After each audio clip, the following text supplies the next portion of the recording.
मुंबई में बम विस्फोट करने वालों से आपने जमीन क्यों खरीदी? और ऐसी कौन सी बात थी जिसके कारण ये मुंबई के गुनहगारों ने एलबीएस रोड पर 3 एकड़ की जमीन आपको 20 लाख रुपए में दी? आप सभी जाकर देख लें, वो 1.5 लाख फुट जमीन पर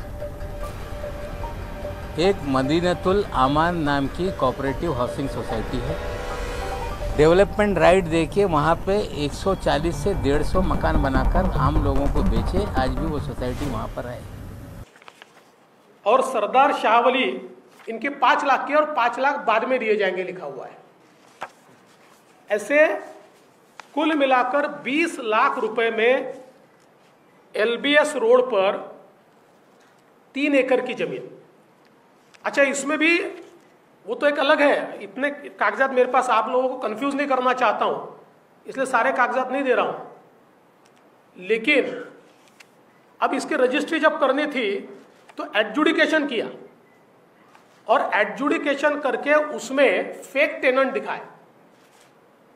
टेनेंट पावर ऑफ अटर्नी में अलग है और जो रजिस्ट्री है उसमें अलग है, और एक्चुअल जब नक्शा डाला वो भी मेरे पास है। तो उस समय तो बड़ी जगह खाली है वहां पर, वो सारी चीजें। तो ये एडजुडिकेशन में इसकी कीमत कम दिखाने के लिए ये सारी चीजें की और इसकी कीमत 3.5 करोड़ रुपया दिखाई एडजुडिकेशन में, ताकि स्टैंप ड्यूटी कम पैसे पर भरनी पड़े। मतलब 8,500 का ready reckoner rate square metre का, 2,000 पर स्क्वायर फीट का मार्केट रेट, और उसको खरीदा जा रहा है 25 रुपया स्क्वायर फीट से, और एक्चुअल पेमेंट हो रहा है 15 रुपया स्क्वायर फीट से। अब मेरा सवाल यह उठता है कि आप नवाब मलिक जी 2003 में जब यह सौदा शुरू हुआ और 5 में समाप्त हुआ, आप मिनिस्टर थे। यह जरूर है कि अंतिम रजिस्ट्री हुई उससे थोड़े समय पहले आपको जस्टिस सावंत के रिपोर्ट में आपके ऊपर स्ट्रिक्चर्स आए, इसलिए अपना पद छोड़ना पड़ा। पर क्या आप जानते नहीं थे सलीम पटेल कौन है? और सबसे बड़ी बात, मुंबई के गुनहगारों से आपने जमीन क्यों खरीदी? मुंबई में बम विस्फोट करने वालों से आपने जमीन क्यों खरीदी? और ऐसी कौन सी बात थी जिसके कारण ये मुंबई के गुनहगारों ने एलबीएस रोड पर 3 एकड़ की जमीन आपको 20 लाख रुपए में दे दी? लेकिन आरोप लगाया गया कि हमने 1.5 लाख फुट जमीन खरीद ली कौड़ी मॉल में।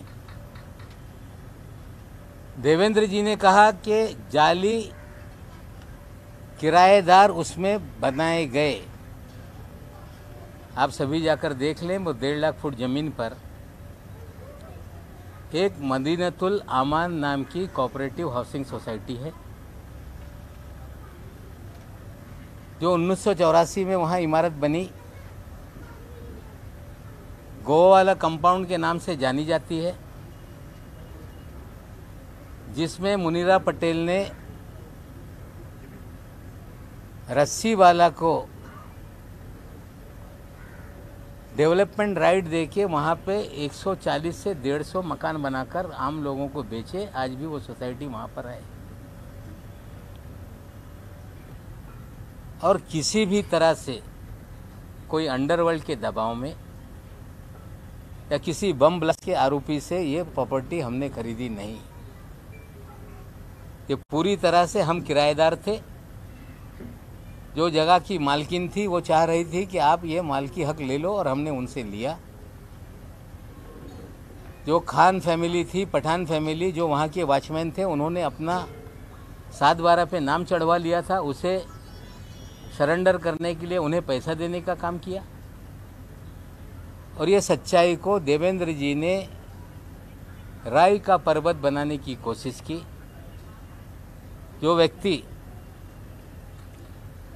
62 साल जीवन में इस शहर में कभी भी आरोप नहीं लग पाया कि किसी अंडरवर्ल्ड से नवाब मलिक के कनेक्शन रहे हैं, रिश्ते रहे हैं। आप कह रहे हैं कि आप जो भी एजेंसी है उसके सामने जाएंगे, जाइए, हम तैयार हैं। हमें लगता है कि झूठ का आडंबर खड़ा कर देने से किसी की प्रतिमा मलिन हो जाएगी, तो हमें लगता है देवेंद्र जी आपकी गलतफहमी है।